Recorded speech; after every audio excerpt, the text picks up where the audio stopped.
Nah, pertanyaannya apa yang terjadi pada tanggal 24 Februari? Malam hari, saudara, di tengah-tengah tidur kita yang begitu menyenangkan.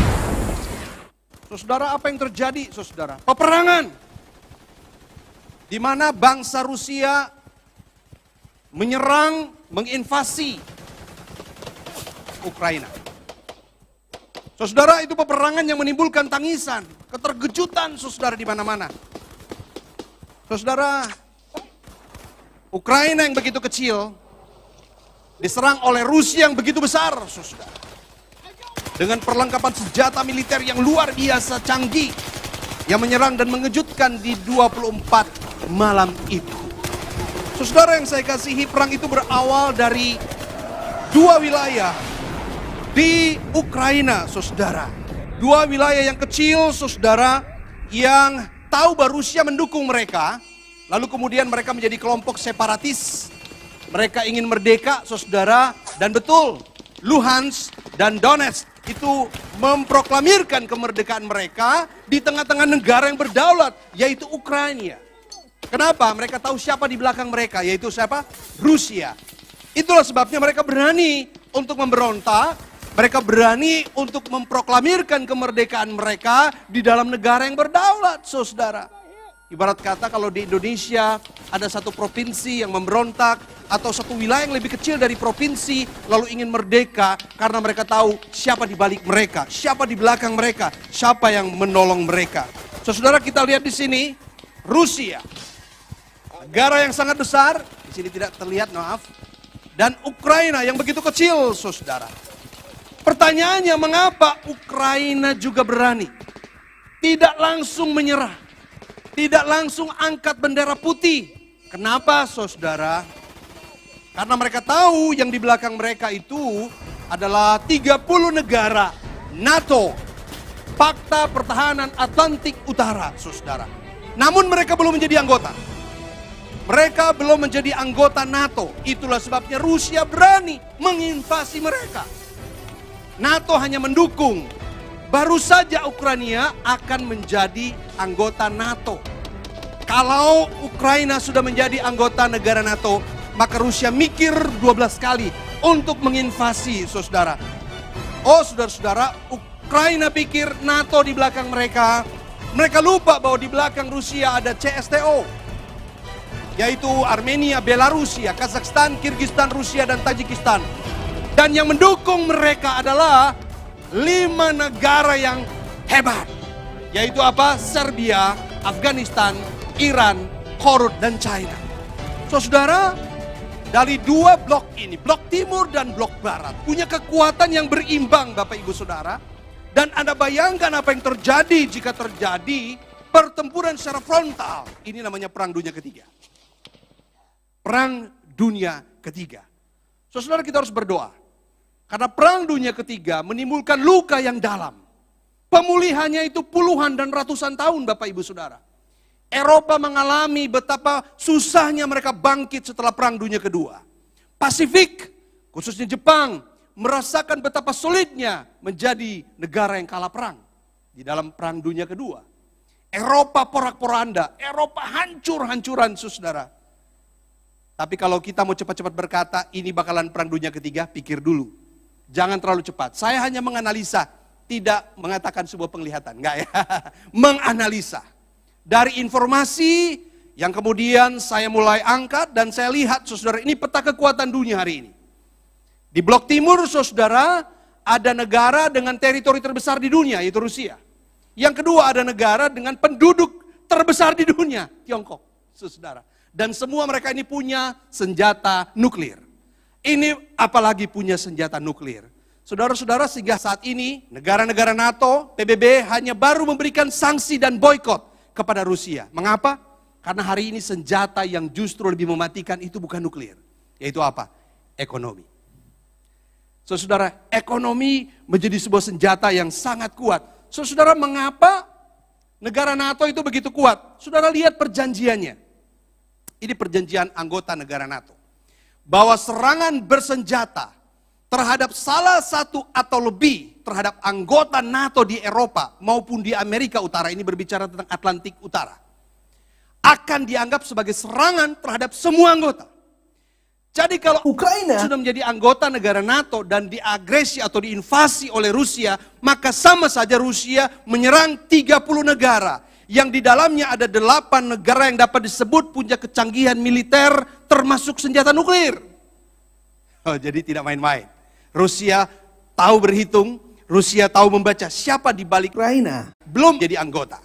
Saudara-saudara, yang kedua adalah perjanjian Pakta Pertahanan Atlantik Utara atau NATO ini, jika serangan bersenjata seperti itu terjadi terhadap salah satu negara anggota dari 30 negara NATO, maka setiap anggota dalam menggunakan hak untuk mempertahankan diri secara pribadi maupun bersama-sama seperti yang tertuang. Artinya saudara, jika ada sebuah negara dengan resmi menginvasi, menyerang dan menduduki sebuah negara anggota NATO, maka sama saja dia sedang menyerang 30 negara anggota NATO, dan 30 negara anggota NATO berhak menyerang, mengeroyok, membombardir negara yang menginvasi negara NATO.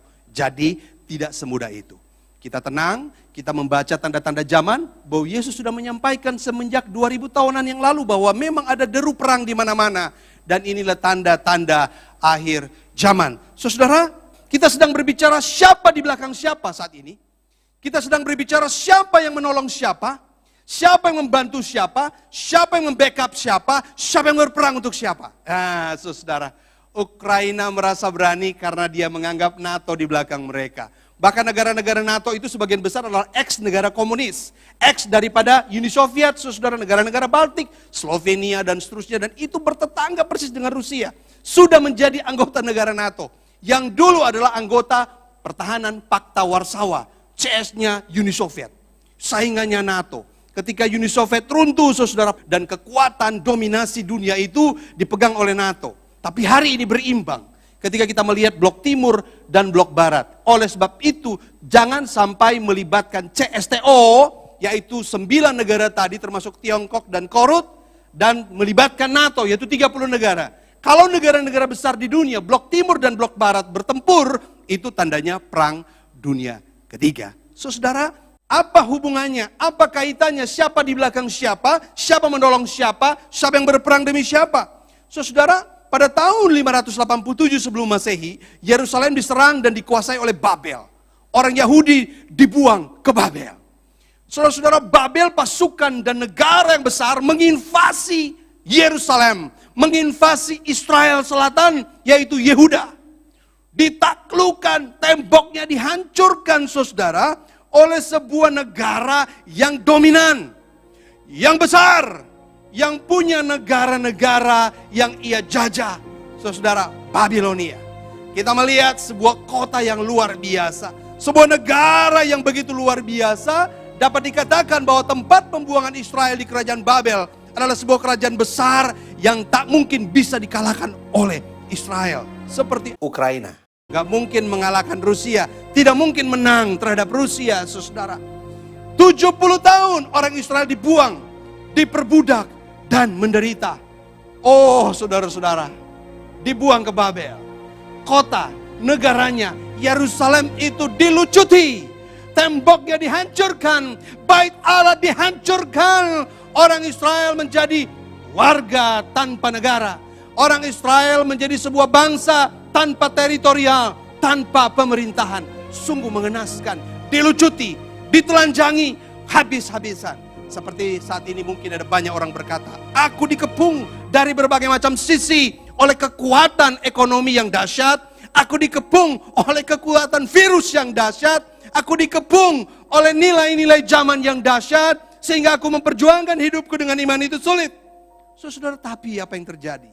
50 tahun kemudian Allah mengutus Nabi Yesaya untuk menyatakan tentang pembebasan orang Israel dari perbudakan bangsa Babel yang kuat itu. Oh, saudara-saudara, di dalam Yesaya 40 ayat 1 sampai 2 berkata apa? Hiburkanlah, hiburkanlah umatku, demikian firman Allahmu. Tenangkanlah hati Yerusalem dan serukanlah kepadanya bahwa perhambaannya sudah berakhir. 50 tahun kemudian, lama sekali 50 tahun, saudara. Perhambaannya sudah berakhir dan butuh waktu 20 tahun lagi Semenjak berita ini dikumandangkan, ada 20 tahun lagi proses pemulangan, rekonsiliasi, pemulihan tanah Yehuda. Bait Allah dibangun, tembok-temboknya dibangun dulu. Kenapa lama sih? Saudara, orang mulai berpikir, tapi bagaimana cara membebaskan diri atau menang dari tangan perbudakan kerajaan Babel yang kuat dan besar ini? Mustahil. Oh saudara-saudara yang saya kasih, itulah sebabnya kita mulai berkata, ini mission impossible. Nggak mungkin banget.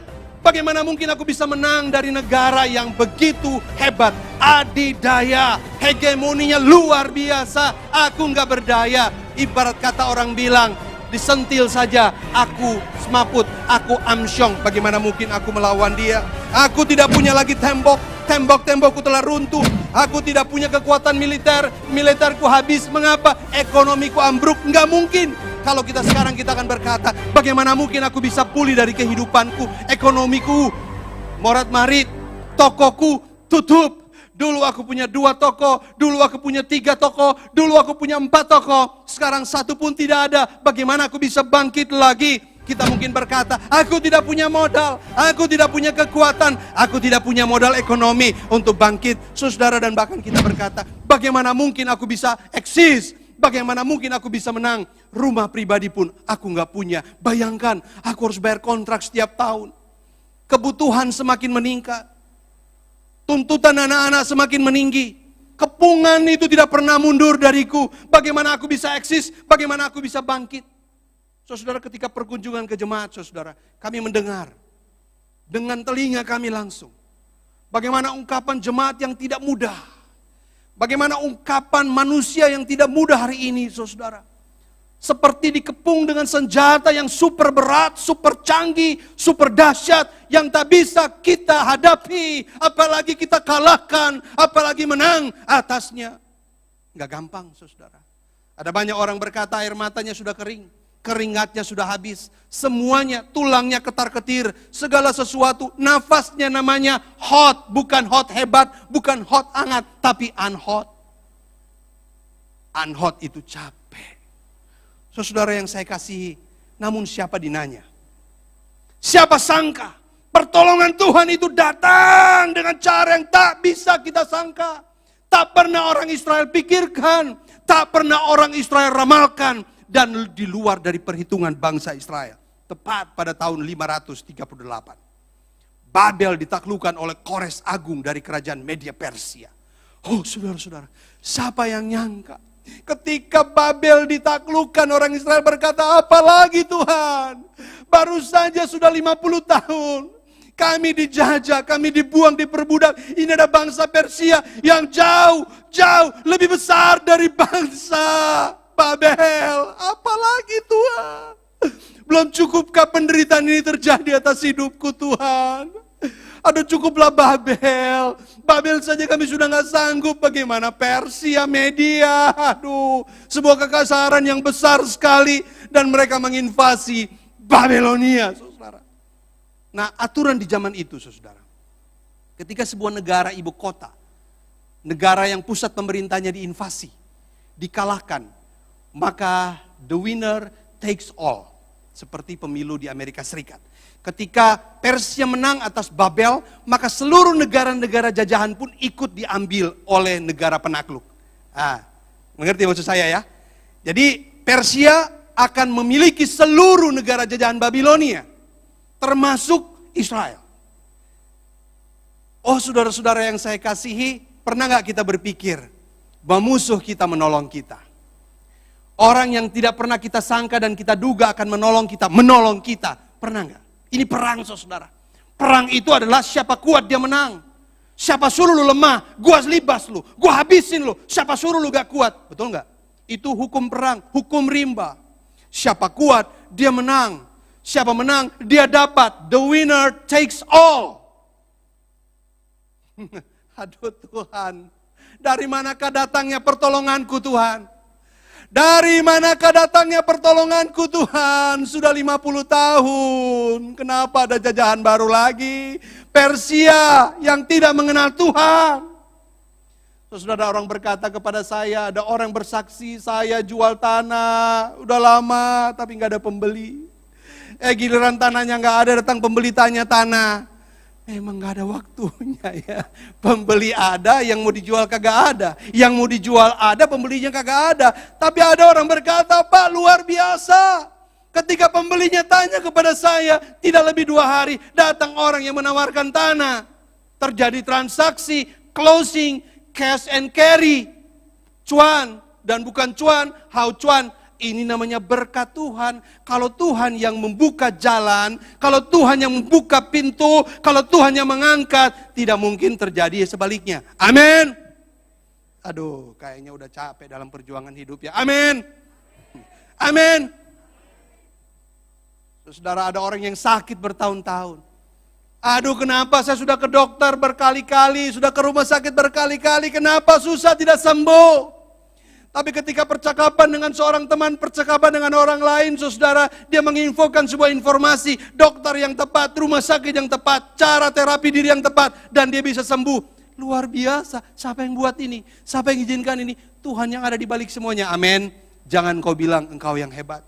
Jangan kau bilang si itulah penolongku, gara-gara dia menolongku aku sembuh, gara-gara dia menolongku ekonomiku bangkit. Kalau tidak ada dia, aku bangkrut, bukan bangkit. Jangan, saudara. Saudara-saudara, keajaiban yang terjadi. Koresh, saudara-saudara, membuat sebuah titah dari tanah liat. Titah untuk memulangkan orang Israel ke negerinya. Wah, ini miracle, ini keajaiban. Koresh bukan orang percaya Tuhan. Diperintahkanlah orang Israel pulang, bukan cuma itu. Diperintahkan bangun itu tembok-tembok Yerusalem, bangun itu bait Allah. Oh my God, kok bisa ya? Kok bisa ya? Orang yang gak pernah aku sangka bisa menolong aku, ternyata dialah penolongku. Orang yang aku sangka malah ingin menjatuhkan aku, ternyata dia menolongku. Orang yang udah aku jelek-jelekan karena dia pikir, dia selalu menyerangku, ternyata dia menjadi penolong kita. Kalau bukan Tuhan yang buat, siapa lagi? Kalau bukan Tuhan di belakang kita, kita gak punya kekuatan. Kalau bukan Tuhan yang menolong kita, kita gak punya kemampuan. Kalau bukan Tuhan yang berperang untuk kita, kita itu tidak ada artinya. Betul, saudara-saudara? Betul? Setuju? Gak setuju ya? Saudara, titah Kaisar Kores Agung untuk memulangkan orang buangan ke Israel dan merenovasi bait Allah. Kores Agung, saudara. Siapa gerangan Kores Agung? Datang sebagai penolong, saudara. Luar biasa. Ini namanya silinder Koresh. Cyrus Cylinder. Dan hari ini masih tersimpan dengan jelas. Sebagai bukti sejarah penyertaan Allah kepada umatnya. Ini tersimpan baik di ruang nomor 52 British Museum, London. Bagi Anda yang mau lihat, silakan pergi ke London. Masuk ke museum, ruangan 52. Itu bukti. Titah yang sudah berumur berapa tadi? 2560 tahun. Oh, bukti penyertaan Allah kepada bangsa Israel. Pertanyaannya adalah, siapa di balik tindakan Kaisar Kores? Siapa? Ini ayatnya. Yesaya 45 ayat 1, ayat 13. Kita baca sama-sama. 1, 2, 3. Akulah yang menggerakkan Kores untuk maksud penyelamatan. Dan aku akan meratakan segala jalannya. Haleluya. Dialah yang akan membangun kotaku. Dan yang akan melepaskan orang-orangku yang ada dalam pembuangan. Tanpa bayaran. Tanpa suap, firman Tuhan semesta alam. Haleluya. Kasih tepuk tangan buat Tuhan. 2 Tawarik 36 ayat 22 sampai 23. Pada tahun pertama zaman Kores, raja negeri Persia, Tuhan menggerakkan hati Kores, raja Persia itu, untuk menggenapkan firman yang diucapkan oleh Yeremia, sehingga disiarkan di seluruh kerajaan Kores secara lisan dan tulisan. Pengumuman ini sah, hitam di atas putih. Bukan cuma ngomong doang, apalagi melalui telepon. Aku pecat kamu ya. Tahu cerita ini? Nggak usah dilanjutkan. Hitam di atas putih, dipahat di atas tanah liat. Saudara, beginilah perintah Kores, raja Persia.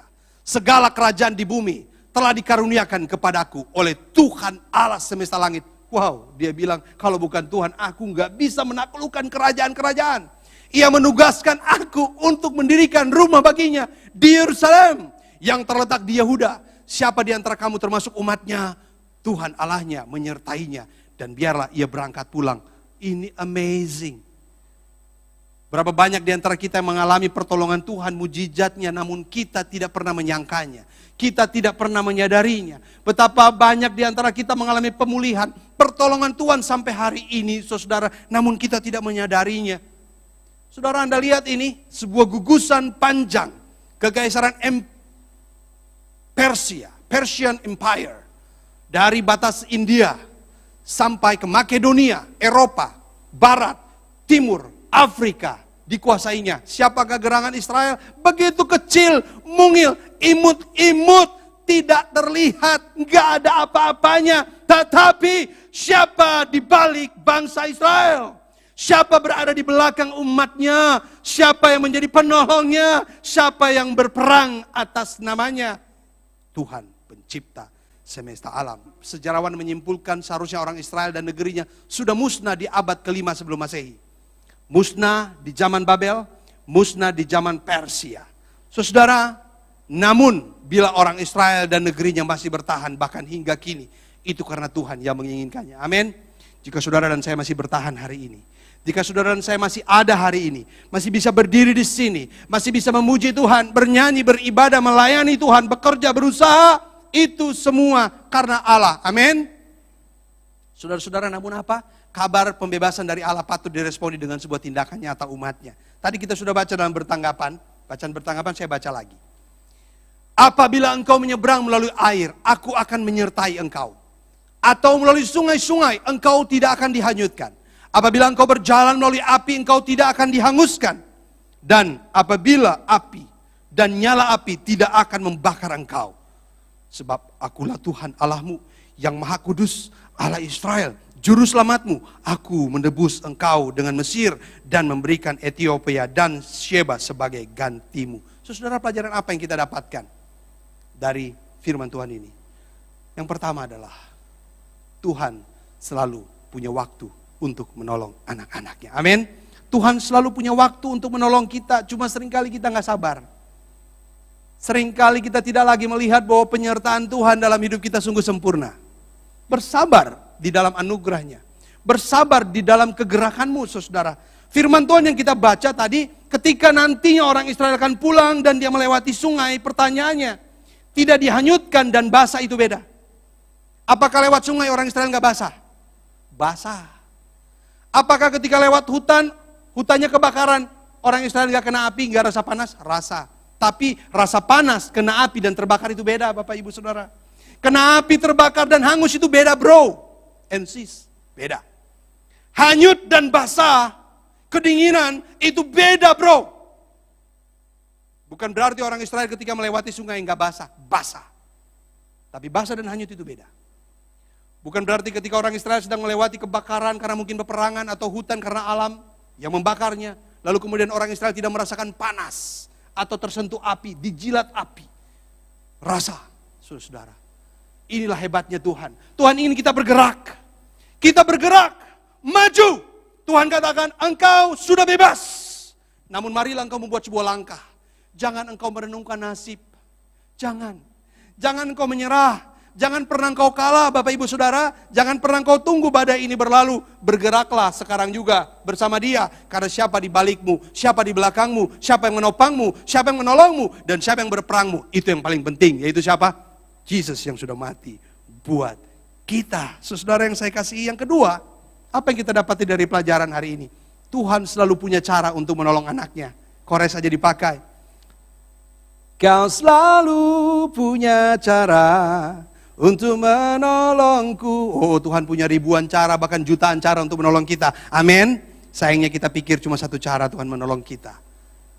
Saudara yang saya kasihi dalam Tuhan Yesus Kristus, mau gak kita yakini ini dan kita percaya bahwa Dialah Allah.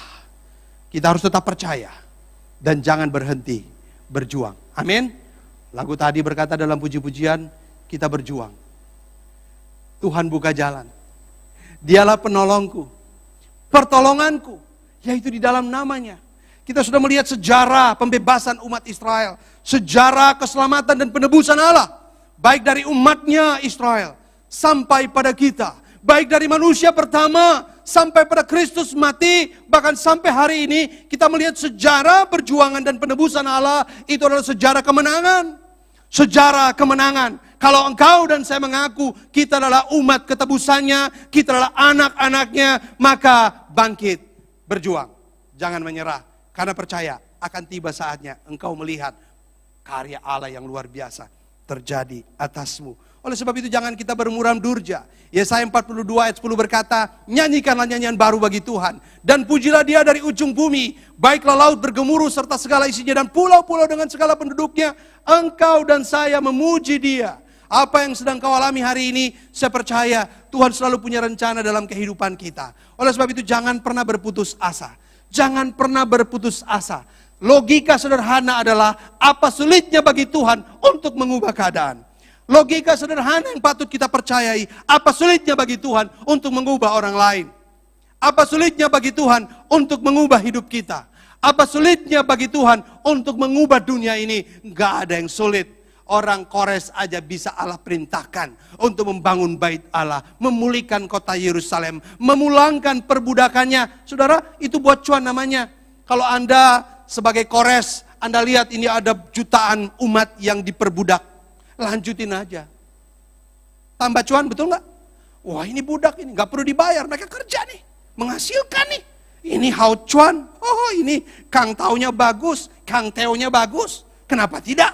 Lanjut. Tapi Tuhan yang berbicara beda. Orang yang sudah berpikir arogan, orang yang sudah berpikir untuk memenangkan perang, orang yang sudah berpikir untuk meraih keuntungan yang banyak dan menghancurkan yang lain, berdiri di atas penderitaan orang lain, menari-nari di atas tangisan orang lain. Tapi Kores berkata, enggak. Kenapa? Karena Tuhan. Ayo. Jadi enggak susah. Kalau Anda datang pembeli di toko Anda, baik online maupun onsite. Wah, dagang sekarang ada onsite ya. Baik online atau offline. Saudara, kalau bukan Tuhan yang suruh, dia gak bakalan beli. Itu harus menjadi iman kita, amin. Tapi kalau dia gak datang beli, bukan berarti engkau bilang, Tuhan tega amat sih, kamu gak suruh dia datang ke saya. Ada orang lain yang lebih butuh untuk datangi pelanggan daripada engkau. Beriman seperti itu dong. Berarti hari ini, toko sebelah ini lebih membutuhkan daripada aku. Sehingga kok Tuhan gerakan orang itu beli di sebelah. Ini perpikiran orang Kristen. Seharusnya begitu. Atau kita berpikir, Tuhan, kapan engkau melakukannya buat aku? Apakah aku sudah melakukan yang terbaik buat engkau? Apakah aku sudah memanfaatkan hidupku dan waktuku dengan baik atau tidak? Nah ini, sehingga kita harus sadar, Tuhan, berperkaralah atasku, berjuanglah bersamaku, aku tahu siapa di belakang engkau. Siapa di belakang engkau? Siapa di belakang engkau, benar gak? Salah. Siapa di belakang aku? Kok gak ada yang protes ya? Siapa di belakang? Benar ya? Benar ya? Masa siapa di belakang engkau? Aku Tuhan. Kita jadi Tuhan dong. Siapa di belakang engkau? Engkau maksudnya Anda. Siapa di balik kita? Kita itu berarti kita semua. Woman. Us. Kita. We. Kita. Saudara, maukah kita tetap percaya? Bersabar. Menanti. Sambil kau berjuang. Tidak pernah kecewa. Tidak pernah menyerah. Tidak pernah berhenti mengasihi Tuhan. Tidak pernah berhenti melayani Tuhan. Tidak pernah berhenti untuk bersyukur kepada Allah akan setiap jalan, karya, dan kehidupan yang sedang kau alami hari ini. Maukah? Kita akan menghadapi meja perjamuan Tuhan, roti dan anggur. Agar menjadi sebuah ingat-ingatan akan kita. Bahwa Tuhan itu mengasihi kita. Tuhan sudah menang atas maut. Tuhan sudah menang atas segala yang kita takutkan.